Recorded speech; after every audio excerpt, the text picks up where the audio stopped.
lovers, setelah sebelumnya aku udah mereview film Hostel 1 dan 2, sekarang aku akan ngebahas sequel terakhir dari film ini.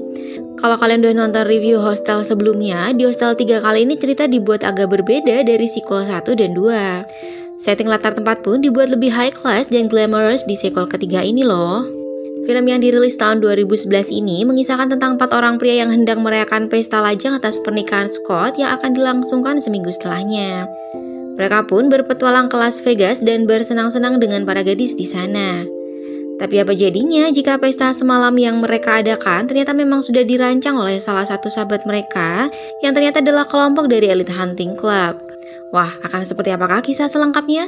Dan siapakah di antara mereka yang merupakan anggota kelompok tersebut? Simak review lengkapnya ya. Kisah dibuka dengan sosok Travis yang kala itu berpura-pura menginap di sebuah hotel dan kebetulan ia satu kamar dengan pasangan suami istri. Mereka dari Ukraina dengan nama Victor dan Anka. Sayangnya pasangan suami istri ini tidak menyadari jika Travis adalah salah satu anggota kelompok Elite Hunting Club.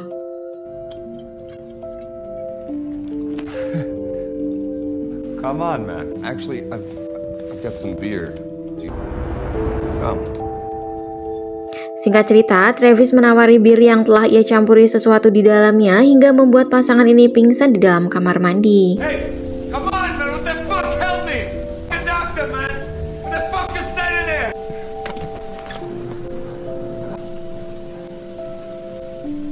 Setelah dua korbannya pingsan, Travis lalu menghubungi dua rekannya dan membawa Anka serta Victor ke dalam sebuah mobil.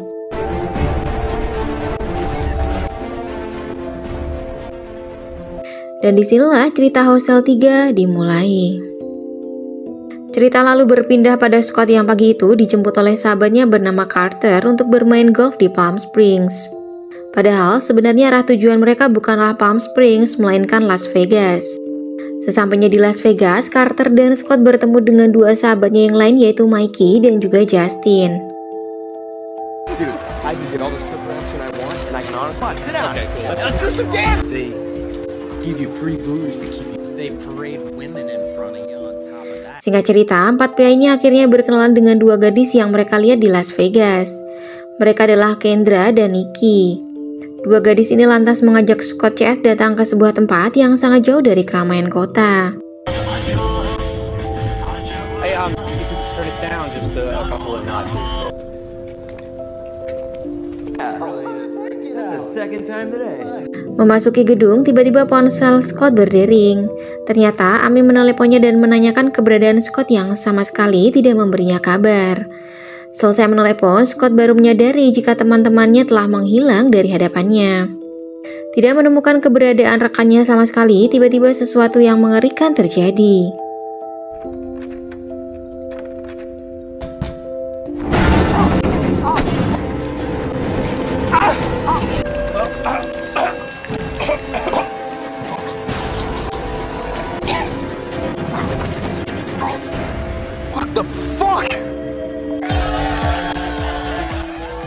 Rupanya itu adalah ide rekan-rekannya yang membawa Scott ke hadapan seorang wanita seksi dengan alasan pesta bujang untuk Scott. Pesta semalaman yang diadakan akhirnya membawa Scott dan rekannya berkenalan lebih dalam dengan dua gadis yang mereka jumpai di Las Vegas. Termasuk Scott yang dibawa Kendra ke sebuah ruangan yang di dalamnya hanya ada mereka berdua saja.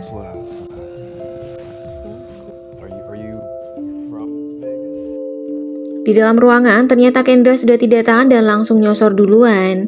Tapi sayangnya, Scott menolaknya mentah-mentah dan mengatakan jika ia akan menikah minggu depan. Merasa kecewa, Kendra lalu menyodorkan sebuah minuman kepada Scott. Tidak berselang lama, Mikey dan Nikki datang menghampiri Scott serta Kendra. Setelah sesaat menenggang minuman, Scott tiba-tiba merasa kepalanya sangat pusing dan minta izin untuk keluar sebentar.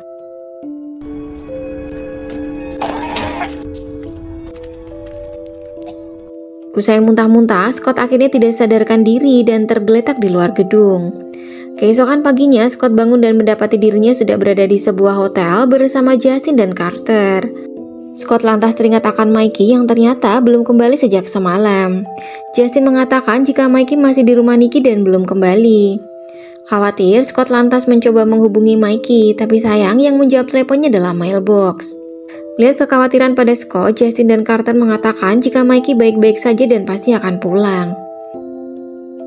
Di tempat lain, Mikey mendapati dirinya berada di sebuah penjara yang dikunci dari luar. Di sana, ia bertemu dengan Victor, turis yang sebelumnya diculik oleh Travis bersama dengan istrinya. Keributan pun terjadi saat Victor kembali mencoba melepaskan diri dengan menendang-nendang pintu sel. Victor pun pingsan usai salah seorang penjaga menyetrumnya.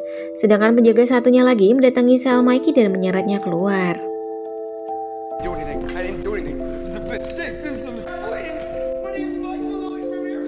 Mikey yang ketakutan makin lebih ketakutan lagi saat dua penjaga itu membawanya ke sebuah ruangan dan mengikat kaki serta tangannya. Lebih mengejutkan lagi, Mikey melihat banyak orang sedang duduk di sebuah mini podium dengan tujuan yang sama sekali tidak ia pahami.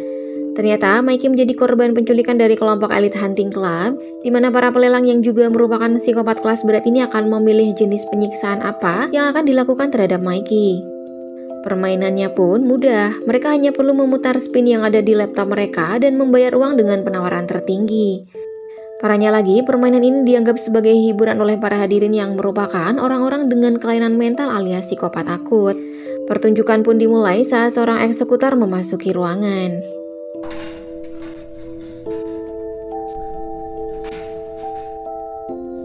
Singkat cerita, eksekutor ini mulai melakukan penyiksaan terhadap Mikey dengan menguliti kulit wajah Mikey hidup-hidup dan disaksikan para penonton di hadapan mereka.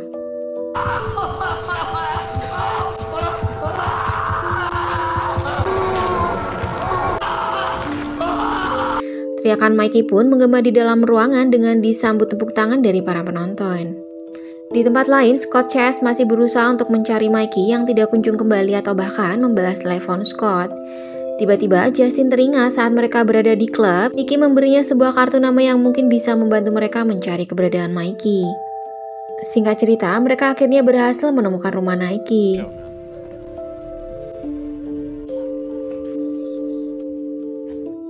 Sesampainya di dalam rumah, Scott dan Carter sama sekali tidak melihat tanda-tanda keberadaan Mikey. Hingga akhirnya, Kendra dan seorang pria berbadan besar tiba-tiba muncul dan menodongkan senjatanya pada Scott dan juga Carter. Scott akhirnya bercerita jika kedatangannya ke sana adalah untuk mencari Mikey yang mana belum pulang sejak semalam. Ia pun bertanya pada Kendra akan keberadaan Mikey saat ini. Tapi sayangnya, Kendra sendiri tidak tahu kemana Mikey pergi karena ia juga tidak pulang ke rumah sejak semalam. Di tempat lain, ternyata Mikey sudah berada di tangan Travis di mana ia akan menjadi korban kegilaan para psikopat selanjutnya. Tidak berselang lama, Nicky sudah berada di dalam sebuah ruang pertunjukan, di mana di hadapannya para member Elite Hunting Club sedang menunggu pertunjukan berikutnya yang akan dilakukan oleh sang eksekutor.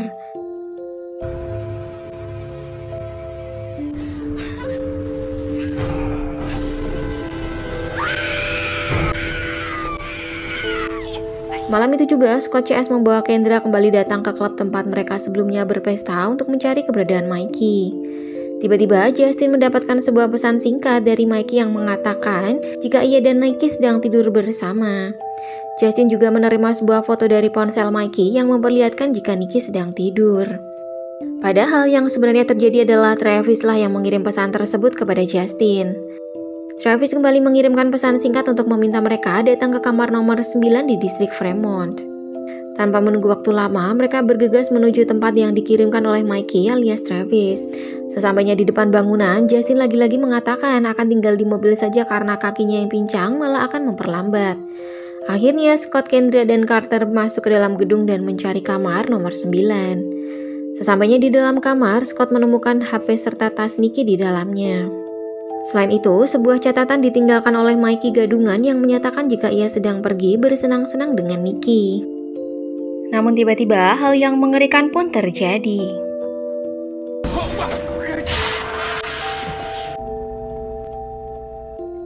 Scene kemudian berpindah pada Justin yang duduk sendirian di dalam mobil sembari menunggu rekan-rekannya. Kebetulan saat menoleh ke belakang, Justin melihat sebuah mobil hitam dan dua pria keluar dari hostel. Ia pun berinisiatif untuk keluar. Namun Travis tiba-tiba muncul dari belakang dan mengagetkan Justin. Travis mengatakan jika Mikey saat ini sedang mencarinya dan berada dalam keadaan mabuk. Tapi tiba-tiba Travis menyerang Justin hingga berhasil melumpuhkannya sampai pingsan.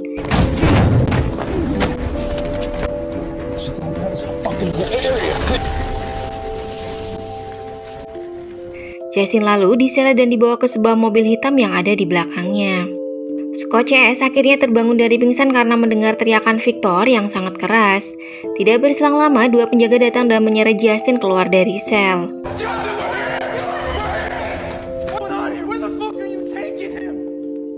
Carter yang melihat hal itu buru-buru melepas bajunya dan memperlihatkan sebuah tato tanda keanggotaan dari Elite Hunting Club. Scott yang bingung lantas bertanya pada Carter kenapa ia bisa bebas sedang Scott tidak bisa. Dengan angkuh, Carter menjawab jika ia adalah anggota dari kelompok pemburu elit. Singkat cerita, Carter kemudian bertemu dengan ketua kelompok tersebut dan mengajaknya minum sebagai tanda permintaan maaf atas kejadian salah tangkap yang baru saja ia alami. Di tempat lain, tiba-tiba giliran Justin yang kini berada di ruangan eksekusi yang tentunya nasib tragis akan dialami sama seperti Mikey. Tiba-tiba, seorang eksekutor wanita dengan kostum hitam dan mengenakan topeng muncul dari belakang. Aksi keji pun dimulai saat ia melepaskan sebuah panah ke tubuh Justin.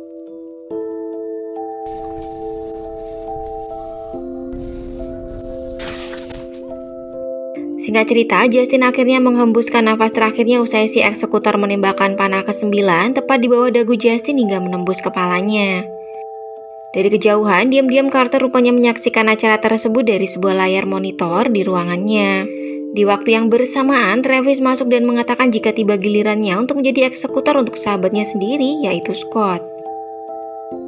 Scene lalu berpindah pada ruang tahanan di mana Victor tak henti-hentinya bercerita kepada Scott jika ia dan istrinya telah diculik dan nyawa sang istri telah dihabisi.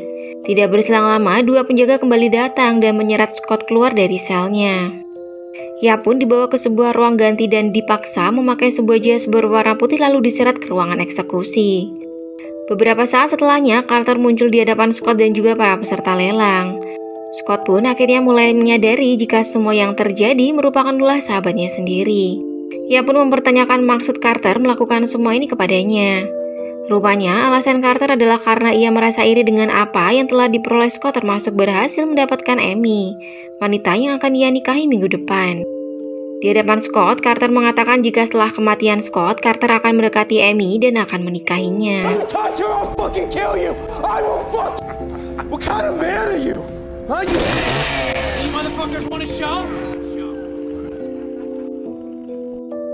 Namun siapa sangka, Travis yang dari kejauhan melihat pertunjukan yang sedang dimainkan Carter, tiba-tiba melalui telepon ia menyuruh anak buahnya untuk melepaskan Scott.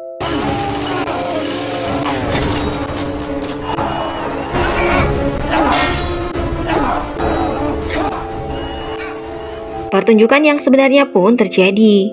Penonton terlihat sangat bersemangat dan antusias melihat pertarungan antara Scott dan juga Carter di ruangan eksekusi dengan senjata masing-masing.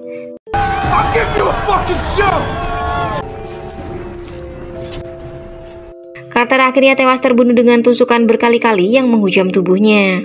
Seiring dengan tewasnya Carter, Scott pun keluar meninggalkan ruangan tersebut dan bergegas menyelamatkan diri. Di sel tahanan, Victor lagi-lagi berulah dengan membuat keributan. Alhasil penjaga datang dan kembali menyetrumnya. Tapi Victor yang sudah hafal berhasil melawan si penjaga dan berbalik menyerang penjaga tersebut dengan menyetrumnya. Ia pun segera kabur keluar untuk menyelamatkan diri. Mendengar dua tahanannya kabur, Travis segera meningkatkan keamanan di gedung dan menyuruh anak buahnya untuk mengejar Victor dan juga Scott. Scott sendiri masuk ke sebuah ruangan yang tampaknya itu adalah sebuah gedung tempat barang-barang korban dibuang. Di sisi lain, Victor yang terus kabur berhasil membuat listrik di gedung padam.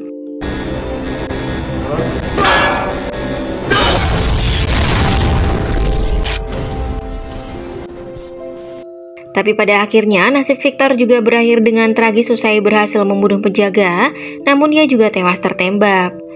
Aksi kejar-kejaran pun terjadi di mana para penjaga mencoba menemukan keberadaan Scott yang masih belum diketahui keberadaannya. Padahal saat itu ia sedang mencoba menghubungi 911 untuk melaporkan kejadian yang baru saja ia alami. Sayangnya, Travis malah kebetulan masuk ke dalam gudang tempat Scott bersembunyi.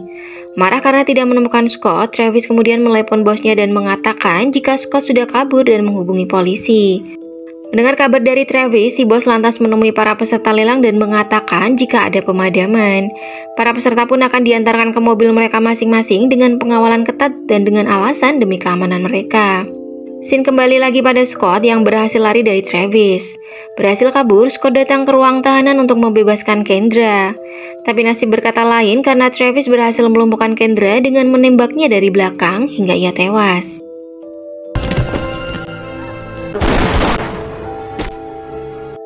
Di sisi lain, ternyata gedung tersebut telah dirancang khusus jika terjadi kekacauan genting di mana bahan peledak telah dipasang di banyak lokasi. Si bos yang terdesak akhirnya mau tidak mau menghidupkan bom waktu dan hendak menyelamatkan dirinya.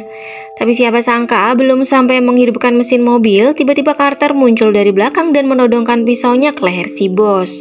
Ternyata Carter belum tewas meskipun sudah mendapatkan banyak tusukan dari Scott. Carter sendiri akhirnya berhasil membunuh si bos dengan tusukan bertubi-tubi ke tubuhnya. Belum selesai sampai di situ, scene kembali pada Scott yang masuk ke ruang mayat di mana ia menemukan tubuh dua rekannya penuh dengan luka dan mati dengan cara mengenaskan. Tiba-tiba Travis muncul dan menembakinya dengan brutal. Pertarungan sengit dan menegangkan antara Scott dan Travis pun tidak terelakkan, hingga tiba saat di mana Scott berhasil memangkas lengan Travis hingga buntung. Mendekati akhir kisah, Carter akhirnya berhasil keluar dari gedung tersebut. Hal serupa juga dialami oleh Scott di mana ia mencoba mengejar mobil Carter yang melaju dengan kencang. Tahu jika gedung akan meledak, Carter yang licik turun dari mobil dan mengunci Scott dari luar. You motherfucker! Fucker, come here! Come! Whoa!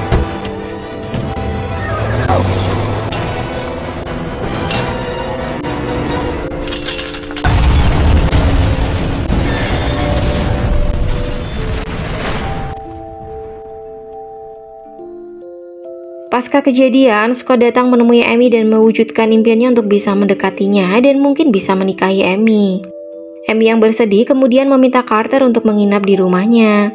Usai mengatakan hal tersebut, ia lantas pamit untuk mengambil minum. Carter yang licik kembali tersenyum melihat Amy kini berada dalam dekapannya. Dalam waktu sekejap, Amy kembali dan tiba-tiba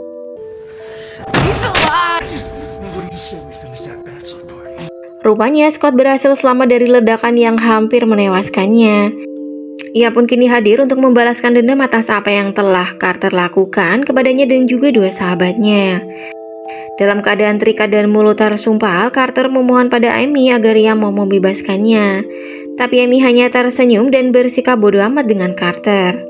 Singkat cerita, Carter akhirnya tewas mengenaskan malam itu di tangan Scott dan juga Amy.